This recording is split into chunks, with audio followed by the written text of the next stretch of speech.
রাজ্য সরকারের সঙ্গে আলোচনা সাপেক্ষে আমরা এই মেডিকেল কলেজটি এবছর শুরু করছি। আমরা সরকারকে কথা দিয়েছি 2 বছরের মধ্যে আমরা পুরো দমে এখানে হসপিটাল চালু করব এবং আমাদের মেডিকেল কলেজের হসপিটাল এখানে শিফট করব। আমি সকলের উদ্দেশ্যে জানাই, আমরা বর্ষাটা একটু শেষ হলেই র্যাপিড গতিতে কাজ শুরু করব।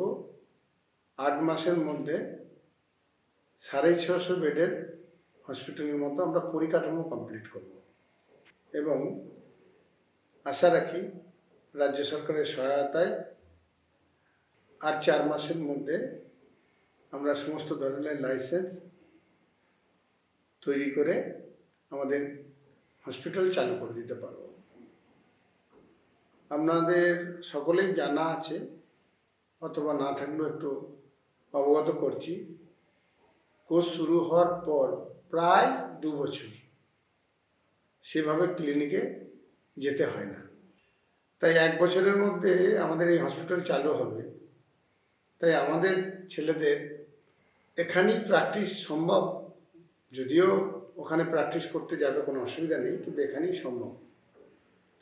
আর তাছাড়াও আমরা ক্লিনিক্যাল এবং খুব কম সংখ্যক বেড নিয়ে হসপিটাল এখনই চালু করছি। এখানে আমাকে বলছিলেন আইসিইউ এবং ডায়ালিসিস শুরু করলে ভালো হয়। রাজ্য সরকারের সঙ্গে কথা বলে এগুলো আমরা চালু করার কথা ভাবছি। আমাদের পরিকাঠামো অলরেডি তৈরি আছে। অহেতুক যে বিভ্রান্ত ছড়ানো হচ্ছে আইজিএম হসপিটাল, আপনাদের অবগত আছে কিনা আমি জানি না, নীতি আয়োগ ডিসিশন নিয়েছিলেন এই ধরনের স্টেটের হসপিটালগুলোকে ডেভেলপ করার জন্য মেডিকেল কলেজের সঙ্গে অ্যাটাচ করার। অর্থাৎ টিচিং পারপাসে যদি হসপিটাল ইউজ হয়, পর্যাপ্ত পরিমাণে ডাক্তারবাবু এবং কলেজ চালানোর জন্য রোগী এবং পরিষেবা সুন্দরভাবে দিতে বাধ্য হবে কলেজ কর্তৃপক্ষ। হসপিটাল পরিচালনার টোটাল দায়িত্ব থাকবে হেলথ ডিপার্টমেন্টের বিভিন্ন দপ্তরের উপর। ম্যানেজমেন্টে আমাদের কোনো অংশগ্রহণ নেই। আমাদের যে ডাক্তারবাবুরা কাজ করবেন কোনো পারিশ্রমিক পাবে না। ডাক্তারবাবুদের এখান থেকে ওখানে নিয়ে যেতে হবে, নিয়ে আসতে হবে, পর্যাপ্ত পরিমাণে খরচা হবে।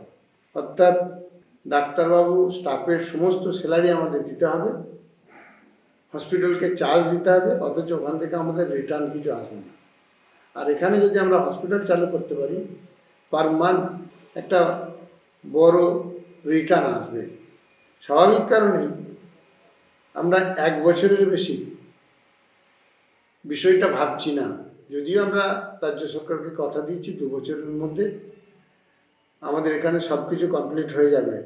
আমার আশা পরবর্তীকালে জনগণ চাইবে যে ওই হসপিটাল শুধু অ্যাটাচ থাকলে ভালো হতো। এরপরে সরকার যে ডিসিশন নেবে আমার কোনো অসুবিধা নেই। আমি দত্তহীন ভাষায় বলছি যে 2 বছরের মধ্যে আমরা পরিকাঠামো এবং পেশেন্ট ব্যাংক তৈরি করে নিতে পারবো মেডিকেল কলেজ সুষ্ঠুভাবে পরিচালনার জন্য। নমস্কার।